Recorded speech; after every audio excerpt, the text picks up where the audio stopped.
आज का पहला क्वेश्चन है, एस्टिगमेटिज्म एक बीमारी है। जल्दी से सही सही जवाब दीजिएगा कमेंट बॉक्स में। एस्टिगमेटिज्म एक बीमारी है, बहुत इंपॉर्टेंट क्वेश्चन है। इसका ऑप्शन बी अगर आप बता रहे हैं आँखों की, तो आपका बिल्कुल सही आंसर है। एस्टिगमेटिज्म जो है वह आँखों की एक प्रकार की बीमारी है जिसका नाम एस्टिगमेटिज्म है। तो इसका सही आंसर ऑप्शन बी आँख बिल्कुल सही आंसर हो जाएगा।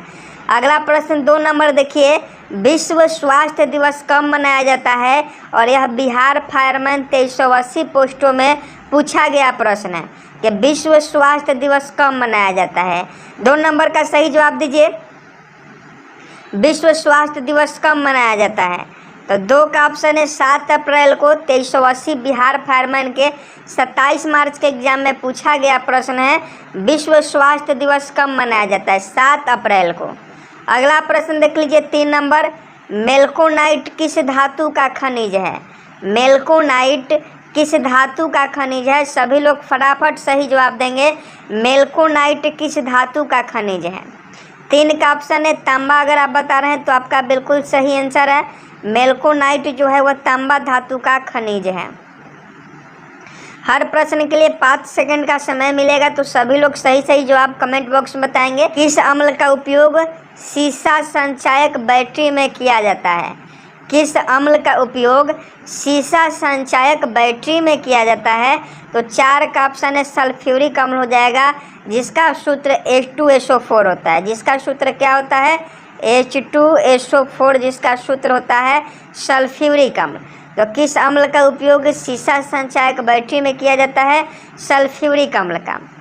5 नंबर क्वेश्चन का सही जवाब दीजिएगा, मनुष्य के शरीर में कितना लीटर रुधिर होता है?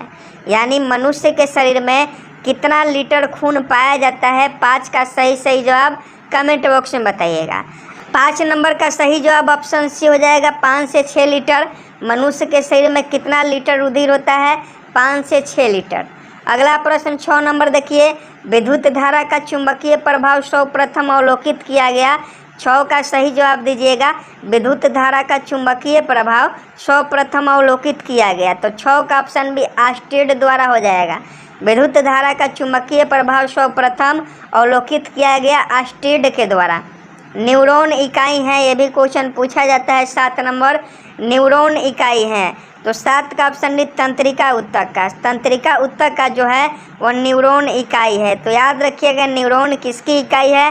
तंत्रिका ऊतक का। बिहार पुलिस में ऐसे क्वेश्चन पूछे जाते हैं। अगला प्रश्न देख लीजिए 8 नंबर, ब्लैक होल सिद्धांत की खोज किसके द्वारा की गई? ब्लैक होल सिद्धांत की खोज किसके द्वारा की गई? तो 8 का ऑप्शन है एस चंद्रशेखर हो जाएंगे। ब्लैक होल सिद्धांत की खोज एस चंद्रशेखर के द्वारा की गई, तो इसका सही आंसर ऑप्शन है एस चंद्रशेखर हो जाएंगे। ब्लैक होल सिद्धांत की खोज किसने किया? एस चंद्रशेखर ने किया। 9 नंबर क्वेश्चन देख लीजिए, शरीर में हीमोग्लोबिन का कार्य है। आपको बताना है कि शरीर में हीमोग्लोबिन का क्या कार्य है।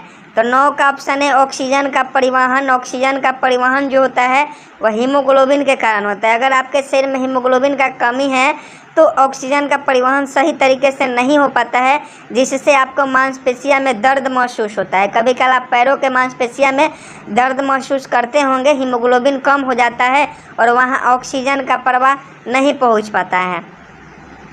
10 नंबर क्वेश्चन का सही जवाब दीजिएगा, रेडियोधर्मी तत्व जिसका भारत में विशाल भंडार पाया जाता है। रेडियोधर्मी तत्व जिसका भारत में विशाल भंडार पाया जाता है, तो 10 का ऑप्शन भी थोरियम हो जाएगा। रेडियोधर्मी तत्व जिसका भारत में विशाल भंडार पाया जाता है वो थोरियम है, तो 10 का ऑप्शन भी थोरियम बिल्कुल सही आंसर हो जाएगा। अगला प्रश्न 11 नंबर है, किसी मानव आँख की रेटिना पर बना प्रतिबिंब है। किसी मानव आँख की रेटिना पर बना प्रतिबिंब है, तो 11 का सही आंसर देख लीजिए, ऑप्शन बी वास्तविक एवं उल्टा हो जाएगा।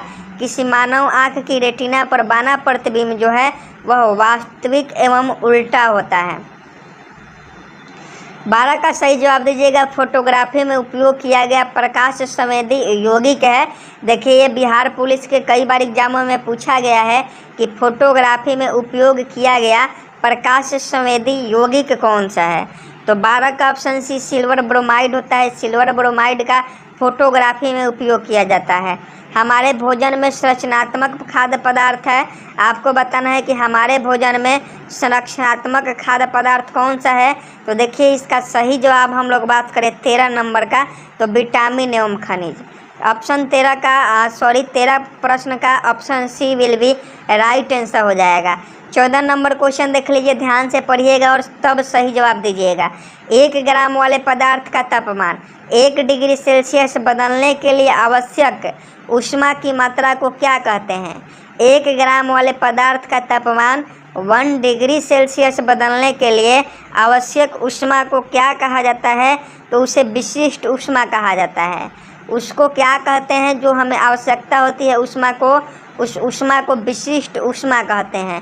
पीतल किसका मिश्रण होता है? आपको बताना है कि पीतल किसका मिश्रण होता है। तो देखिए पीतल की हम लोग बात करें तो पीतल जो होता है वह तांबा और जास्ता का मिश्रण होता है। पीतल किसका मिश्रण होता है? तांबा और जास्ता का। 16 नंबर क्वेश्चन देख लीजिए, टांका किसकी मिश्र धातु है, जिसे हम लोग शोल्डर के नाम से जानते हैं। शोल्डर किसका मिश्रण होता है? तो देखिए शोल्डर की हम लोग बात करें तो शोल्डर जो होता है वह शीशा और टिन का मिश्रण होता है। शोल्डर किसका मिश्रण होता है? शीशा और टिन का शोल्डर मिश्रण होता है। 17 नंबर क्वेश्चन देख लीजिए, सोडा वाटर बनाने के लिए कौन सी गैस प्रयुक्त की जाती है? सोडा वाटर बनाने के लिए कौन सी गैस प्रयुक्त की जाती है? तो CO2 गैस का प्रयोग किया जाता है। सोडा वाटर बनाने के लिए कौन सी गैस प्रयुक्त की जाती है? CO2 यानी कार्बन डाइऑक्साइड गैस के प्रयोग किया जाता है सोडा वाटर बनाने में। अगला प्रश्न देख लीजिए, वह उपकरण जो विद्युत ऊर्जा को यांत्रिक ऊर्जा में बदलता है। ये भी क्वेश्चन 2380 पोस्टों में बिहार फायरमैन में यह क्वेश्चन पूछा गया था कि वह उपकरण जो विद्युत ऊर्जा को यांत्रिक ऊर्जा में बदलता है। तो ध्यान से देखिए विद्युत को क्या कर रहा है? यांत्रिक ऊर्जा में बदल दे रहा है। विद्युत को यांत्रिक ऊर्जा में बदल रहा है तो यह विद्युत मोटर होगा। विद्युत को यांत्रिक ऊर्जा में कन्वर्ट कर रहा है तो यह आपका विद्युत मोटर बिल्कुल सही आंसर हो जाएगा। 19 नंबर क्वेश्चन देख लीजिए, गतिज ऊर्जा का अभिव्यंजक है। 19 का सही जवाब दीजिएगा। गतिज ऊर्जा का अभिव्यंजक क्या है? तो 19 का ऑप्शन डी 1/2 mv²। गतिज ऊर्जा का सूत्र क्या होता है? 1/2 mv² इसका सूत्र होता है। हाफ mv² गतिज ऊर्जा का सूत्र होता है। तो देख लीजिए 1/2 mv² माने 1/2 mv², बिल्कुल आपका ऑप्शन डी सही आंसर है। अगला प्रश्न 20 नंबर देख लीजिए, प्रतिध्वनि किस कारण से सुनाई दी जाती है? तो प्रतिध्वनि किस कारण से सुनी जाती है? तो 20 का ऑप्शन है ध्वनि तरंगों का परावर्तन। प्रतिध्वनि ध्वनि तरंगों का परिवर्तन के कारण सुनी जाती है। 21 नंबर क्वेश्चन, पानी से भरे एक बर्तन में बर्फ का एक टुकड़ा तैर रहा है। पूरी बर्फ के पिघलने पर बर्तन का जल स्तर। पानी से भरे एक बर्तन में बर्फ का एक टुकड़ा तैर रहा है। पूरी बर्फ के पिघलने पर बर्तन का जल स्तर क्या होगा? तो 21 का सही आंसर ऑप्शन सी अपरिवर्तित रहेगा। पानी से भरे एक बर्तन में बर्फ का जो एक टुकड़ा तैर रहा है वह पूरी बर्फ के पिघलने पर बर्तन का जल स्तर अपरिवर्तित रहेगा, क्योंकि ये मान लीजिए कि बर्तन है और इसमें पानी है और इसमें आप बर्फ़ का टुकड़ा डाल रहे हैं तो पहले ही अपना आयतन जो है वह घेर ले रही है, तो बाद में पिघलने के बाद क्या होगा? उसमें कोई प्रभाव नहीं पड़ेगा। 22 नंबर क्वेश्चन देख लीजिए, दो समांतर दर्पणों के बीच धातु के एक गोले को रखा जाता है। ध्यान से पढ़िएगा, दो समांतर दर्पणों के बीच धातु के एक गोले को रखा जाता है। इससे बने प्रतिबिंब की संख्या कितनी होगी? तो 22 का ऑप्शन डी असंख्य हो जाएगा। 22 का ऑप्शन डी असंख्य बिल्कुल सही आंसर हो जाएगा। 23 नंबर क्वेश्चन देख लीजिए, सार्स बीमारी में अक्षर ए निरूपित करता है। सार्स बीमारी में अक्षर ए क्या निरूपित करता है? तो 23 का ऑप्शन डी हो जाएगा एक्यूट। एक्यूट सार्स बीमारी में जो ए का मतलब है वह एक्यूट है। अगला प्रश्न 24 नंबर देख लीजिए, डिप्थेरिया बीमारी प्रभावित करती है। आपको बताना है कि जो डिप्थेरिया बीमारी होती है वह किसको प्रभावित करती है? तो डिप्थेरिया जो बीमारी होती है वह गला को प्रभावित करती है। तो ऑप्शन बी गला बिल्कुल सही आंसर हो जाएगा। वीडियो को लाइक नहीं किए हैं तो वीडियो को अभी तक लाइक करते रहें और चैनल को सब्सक्राइब भी कर लें। 25 नंबर क्वेश्चन है, सरल यांत्रिक लाभ वाले लीवर में होता है, सरल यांत्रिक लाभ वाले लीवर में होता है। तो 25 का ऑप्शन बी हो जाएगा, प्रयास और फलक्रम के बीच भार। सरल यांत्रिक लाभ वाले लीवर में प्रयास और फलक्रम के बीच भार होते हैं। 26 नंबर क्वेश्चन देख लीजिए, 26 का सही जवाब देने का प्रयास कीजिएगा। जब लिफ्ट ऊपर की ओर जाती है तो आदमी का भार वास्तविक भार से कम होता है, क्योंकि फिजिक्स का क्वेश्चन है। जब लिफ्ट ऊपर की ओर जाती है तो आदमी का जो भार होता है वह वास्तविक भार से कम होता है, क्योंकि तो 26 का ऑप्शन सी, उसकी चाल ऊपर की ओर समरूप होती है। उसकी चाल क्या होती है? ऊपर की ओर समरूप होती है। तो ऑप्शन सी इस प्रश्न का बिल्कुल सही आंसर हो जाएगा। अगला प्रश्न देख लीजिए, 27 नंबर है। ये 27 नंबर कि निम्न में से कौन सा रंग का तरंगदैर्घ्य सबसे अधिक होता है? तरंगदैर्घ्य सबसे अधिक पूछा जा रहा है कि निम्न में से कौन सा रंग का जो तरंगदैर्घ्य होता है वह सबसे अधिक होता है। तो यह लाल रंग का जो तरंगदैर्घ्य है वो सबसे अधिक होता है। 1 माइक्रोन किसके बराबर से होते हैं? ये भी क्वेश्चन बहुत इंपॉर्टेंट है कि 1 माइक्रोन किसके बराबर होते हैं। तो 28 का ऑप्शन डी 0.001 मिमी जो होते हैं वह 1 माइक्रोन जो होते हैं 0.001 मिमी के बराबर होते हैं। सभी गैस शून्य आयतन प्राप्त करते हैं। ध्यान से सुनिएगा, सभी गैस शून्य आयतन प्राप्त करते हैं जब तापक्रम घटाया जाता है। तो देखिए, सभी गैस शून्य आयतन तब प्राप्त करते हैं जब सभी गैसों का तापमान -223 डिग्री सेल्सियस पर चला जाता है। -223 डिग्री सेल्सियस पर अगर तापमान किसी भी गैस का घटाया जा रहा है तो उसका आयतन शून्य हो जाएगा। एसिड बदलता है। तो देखिए, हम आपको पहले ही इसका ट्रिक बताए थे कि एसिड बदलता है माने अम्ल बदलता है। तो इसका ट्रिक है, थोड़ा सा याद रखिएगा,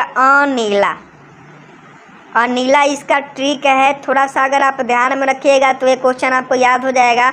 अ से अम्ल हो जाया, नी से नीला लिटमस पत्र हो गया और ला से लाल हो गया।